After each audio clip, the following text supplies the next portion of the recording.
We are going to discuss any of the state reportable events that mandate notification to the Department of State, and we're going to review some documentation hints and tricks.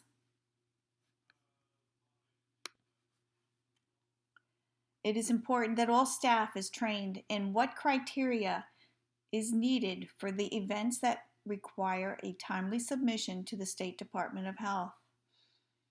And if there is any suspicion or allegation of a state reportable event, it is important that the immediate call to your supervisor, executive director, or wellness director is to be done, and that company leadership will be notified as soon as possible thereafter by the ED and or wellness director.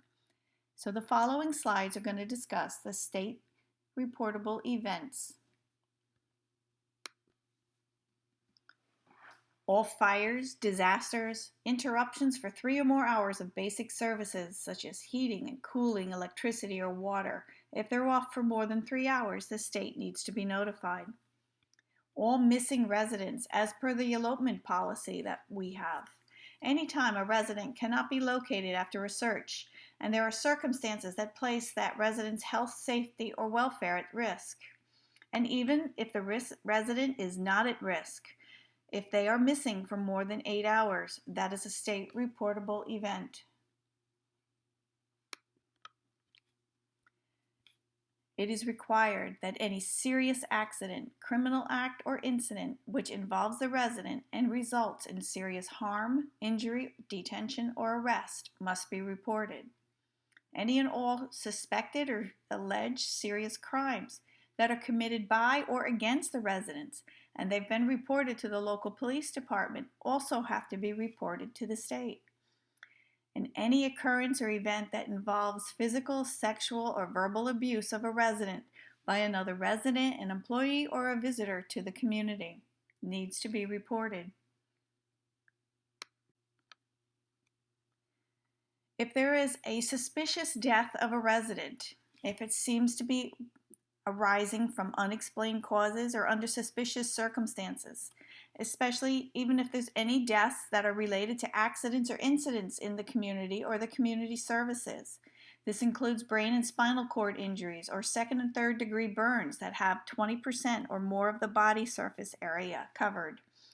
And as always, with the death of any resident, the official death certificate must be sent to the Department of Health. A state reportable event includes any occurrence that involves the misappropriation of a resident's property. This means a pattern of deliberately misplacing, exploiting, or wrongfully using a patient or resident's belongings, or even their money without the resident or family's consent. And any occurrence that involves the malfunction or intentional or accidental misuse of a resident care equipment, and it adversely affects the resident. Or even if it was not done, but if it was not averted, it would have significantly affected the resident. That needs to be reported. Any occurrence that involves neglect of an at-risk resident. This can mean a couple things: failure to provide any care or services that results in actual harm. If there's a staff member with a history in the past 12 months of similar neglect and has been counseled or re-educated, and any staff member that intentionally fails to follow the standard of practice and or facility policy, and there is significant potential for harm for these residents, that needs to be reported. Medication-wise, any incorrect or missing medications or even documentation that's related to the suspicion of deliberate and intentional drug diversion has to be reported to the state. Drug diversion involves any occurrence in which drugs which were intended for use by one resident is diverted to use by other persons. This includes any inadequate dosing happening, any narcotic count discrepancies, if there's medications that are missing and are otherwise unaccounted for. This does not exclude any classifications. In other words, it's not just the narcotics, it's any medication that is being diverted to somewhere or someone else other than who it was intended for. Staff members are not allowed to borrow medications from consumers. If a medication is deliberately taken by anyone for other than whom it was intended, that is reported as a diverted drug occurrence.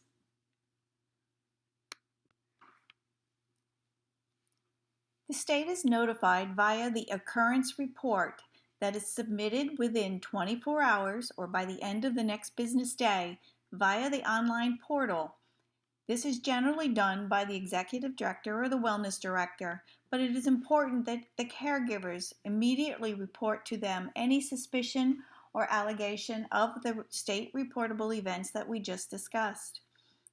When the occurrence report is submitted, it is to be detailed as much as possible with information about any injuries, any disruption of services, the extent of damages, reasons for any transfers, as well as any victim support that was put in place to maintain their safety.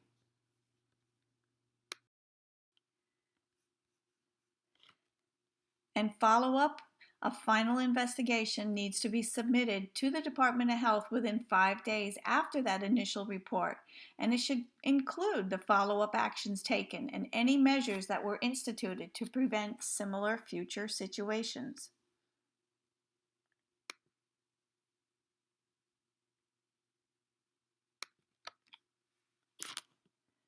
The one exception to the 24-hour notice is if the events that cause a reasonable suspicion result in serious bodily injury to a resident, the facility needs to report the suspicion immediately and no later than 2 hours after forming the suspicion. And any information in these occurrence reports are not made public, but a summary is generally publicly available, but it does not give any specific identifying information. Most importantly for you to know is there will be no discrimination or retaliation against any resident, family, employee, or any person because this person, if in good faith, has made a report, a proceeding, or an investigation relating to an occurrence that was required to be reported.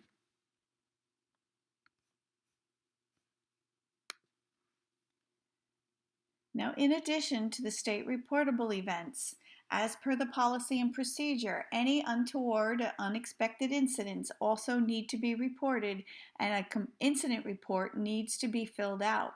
It is crucial that all employees feel comfortable in documenting in the resident record any issues that warrant follow-up to maintain that health of the resident. Especially caregivers who are directly involved and they see any untoward incidents, they are the ones required to complete the incident report in the electronic medical record as soon as possible after the incident. If you are the caregiver, the incident report needs to be completed prior to leaving the facility at the end of your shift, as well as documented in the resident's health care record.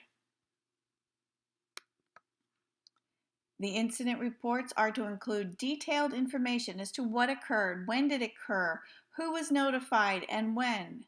This includes supervisor notification as well as family and doctor notification. The supervisor should always be informed immediately. Family and doctor can be done according to whatever the incident is going on. You should be as descriptive as possible. Write more than less, especially when describing any injuries seen and who was involved. Do not add your opinions like, I think she was on her way to the bathroom. Just say where you found her, what she looked like, and just state the facts. In addition, documentation of the incident is to be placed in the resident's electronic health record with the same details that are noted in the incident report. However, the actual filling out of an incident report is not to be mentioned in the record when you write these notes. Just repeat the same descriptions that you put in their incident report into their nurse's note.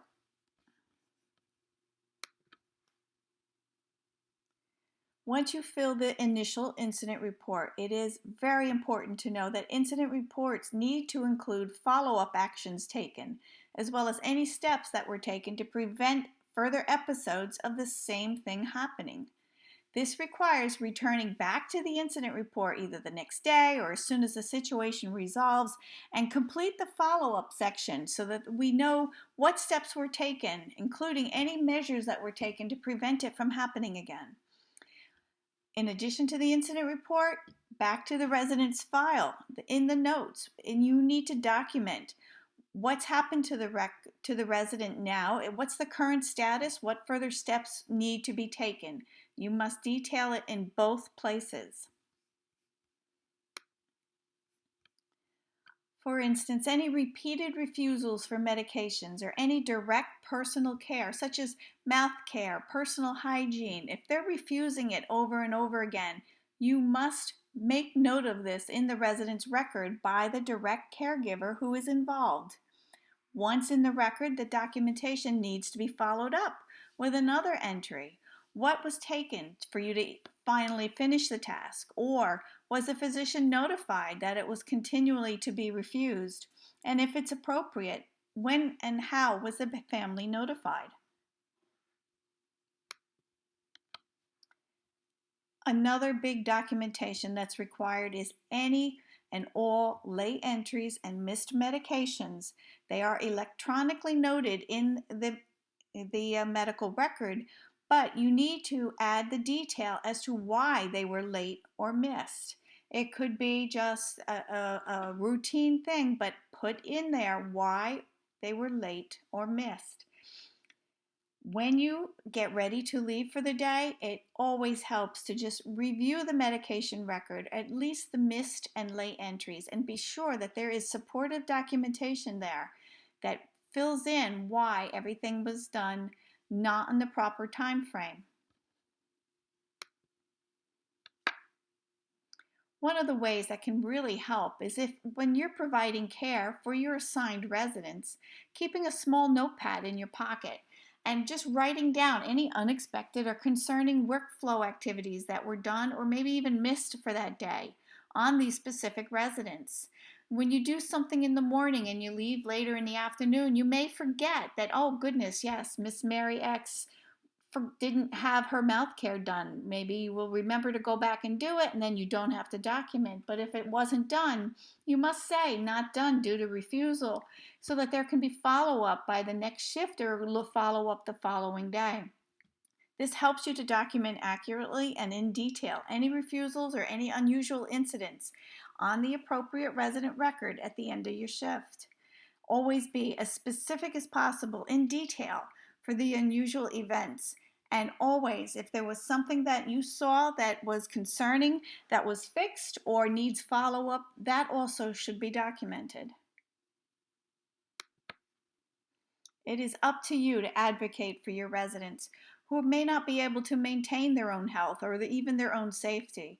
And documenting the concerns helps pass on to the future shifts or even remind you for the next day that there's follow-up that needs to be done. Detailed and accurate documentation will show those who follow the high level of care that you know you provide every day. Remember, your future self will thank you for taking the time today to document accurately and completely.